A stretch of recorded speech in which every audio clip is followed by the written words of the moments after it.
Bom, já que no primeiro vídeo, quando eu falei do maior rival, eu me dei ao luxo de comer um docinho de leite de Minas, nesse aqui eu vou abrir comendo um pãozinho de queijo. Bom, eu tô com esse pão de queijo aqui só pra gente se ambientar, porque hoje a gente fala do Cruzeiro, do Cruzeirão Cabuloso. Mas não é qualquer Cruzeiro, é o Cruzeiro de 2003, o Cruzeiro da Tríplice Coroa, que dá um negócio assim só de lembrar.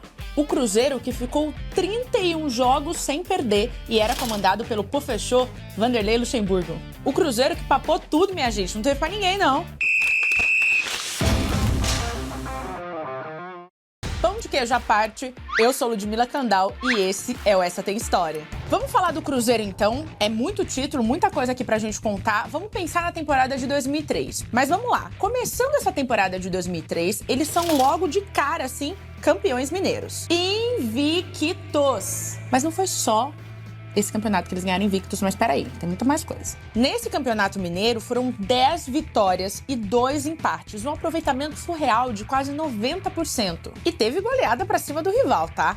Naquele mineiro, eles venceram o Galo por 4-2. E aqui, nessa altura do campeonato, um dos mais icônicos jogadores da história celeste já começava a aparecer. O camisa 10, Alex, que estava na sua segunda passagem pelo clube, a segunda vez jogando no Cruzeiro, protagonizou uma das histórias mais legais que o Clube Celeste escreveu no futebol brasileiro. Ali, em 2003, ele vive o auge da carreira. O Palmeiras que me perdoe. Inclusive, ele foi o artilheiro do Cruzeiro nesse campeonato mineiro, além do senhor garçom Alex, porque o que deu de assistência também foi brincadeira. O Cruzeiro vence então o Campeonato Mineiro, Minas fica toda azul, mas era hora desse time do professor Luxemburgo alçar voos maiores. E esse Cruzeiro que ainda contava com o Maldonado, que é dono dessa camisa aqui, que a gente vai falar daqui a pouco, tinha Edu Dracena, tinha Leandro, tinha o goleiro Gomes, tinha Alex, ó.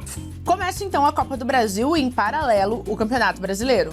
Em 2003, pessoal, lembrando, foi a primeira vez que o Campeonato Brasileiro virou, de pontos corridos. Então a Raposa foi o primeiro campeão nesse formato, mas naquela época algumas coisas ainda eram um pouco diferentes. Eram 24 times na disputa e não 20 como é esse modelo atual de hoje. Aquele Brasileirão, ele era cheio de jogo histórico. Se eu fosse ficar falando cada jogo aqui, eu ia ficar até, sei lá, amanhã, depois de amanhã, porque o Cruzeiro vence 31 vezes naquele Brasileirão e alcança 100 pontos, minha gente. Isso mesmo, 100 pontos e é campeão com 2 rodadas de antecedência. O Alex, pessoal, sozinho, foi bola na rede pra fazer o gol 23 vezes, tá? Vocês querem mais, assim? Bora relembrar essas rodadas, então?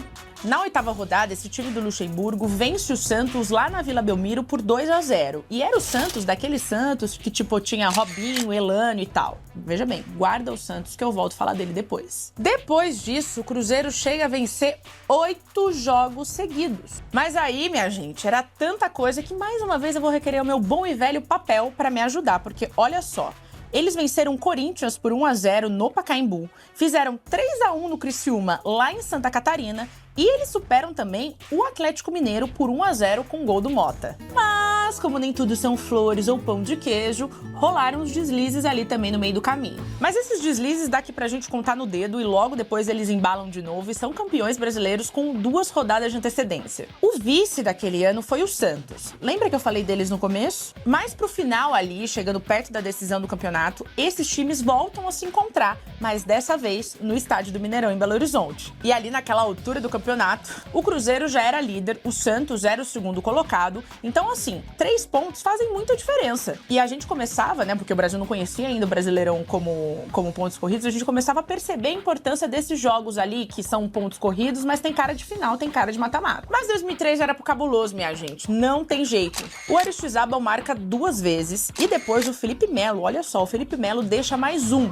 Cruzeiro 3-0 para cima do Santos. 3-0, 3 pontos a mais pro Cruzeiro. O Brasileirão já era do Cruzeiro, beleza, ok, campeões, mas na última rodada, mesmo assim, eles metem 7-0 para cima do Bahia. 5 gols só do Alex. Bom, a gente já falou do Brasileirão, a gente já falou do Campeonato Mineiro, mas falta ela, esse time copeiro que gosta de uma Copa do Brasil. É, o campeonato que o Cruzeiro mais gosta de ganhar, e aqui em 2003 foi a 4ª conquista. E esse ano o Caneco fica em Belo Horizonte de maneira invicta também, tá? E essa Copa do Brasil, ela tem outros jogos marcantes, outras partidas muito bacanas de assistir, mas também teve uma outra goleada de 7-0, só que dessa vez pra cima do Corinthians do Rio Grande do Norte. E nas próximas fases fases, eles encontram o Vila Nova de Goiás, passam pra cima do Vila Nova, e aí depois vem o Vasco, que é um velho conhecido deles em mata-mata. Aí teve um pouquinho mais de emoção, eles sofrem um pouquinho pra ganhar do Vasco, mas beleza, bora pra final. E final contra o Flamengo. 2 gigantes. E outra coisa que foi gigante também foi o número do público, o número de gente que foi assistir esses 2 jogos no Mineirão e no Maracanã. Na ida, no Rio, 72 mil pessoas. Na volta, em Belo Horizonte, 79 mil pessoas.